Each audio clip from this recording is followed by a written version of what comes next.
এখন আপনার সুজন শেখ দিছেনি। আপনার আব্বার কি অবস্থা? অসুস্থ বললেন যে?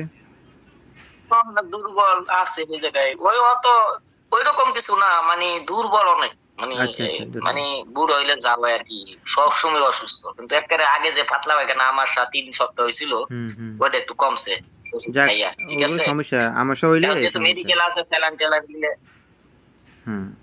দুর্বল হয়ে গেছে, কয়দিন বাঁচে। অনেক বয়স তো ৮০ বছর। এই চিন্তা করি। তাও যেই আচ্ছা। কয়দিন বাঁচে এটা হলো প্লাস পয়েন্ট। জি, জি, জি। ঠিক আছে? আপনার আব্বার কি অবস্থা? আপনার আব্বা-আম্মার কি অবস্থা? আছে ভালো। আমার আব্বু অসুস্থ। উনি তো অ্যাক্সিডেন্টের রোগী তো। প্রবাসে থাকা অবস্থায় অ্যাক্সিডেন্ট করছে অনেক। উনি অসুস্থ আছে। হাত খরচ দেন না আপনার আব্বারে? বেশি করে হাত খরচ না দিতে তাহলে তো না, পরে দিই, অসুস্থ দিই। হইব। সবাইকে দিই। আচ্ছা ঠিক আছে, ভালো থাকবেন। ওইটা জি। সবকিছু মিলাই ঝিলাই চলতে হইব। আর ওই গ্রুপ কল কয়টা বাজে দিবেন? গ্রুপ কল আমি একটু রান্না-বান্না করতেছি তো। আমি সবাইকে বলব সবাই অ্যাক্টিভ থাকার জন্য বিদেশ কমিটি যারা আছে। ১ ঘন্টা পরে, ১ ঘন্টা পরে। আমিও আচ্ছা, খাওয়া-দাওয়া করব, ১ ঘন্টা আচ্ছা, ঠিক পরে আছে। দিবেন। খাওয়া-দাওয়া করেন। ঠিক আছে।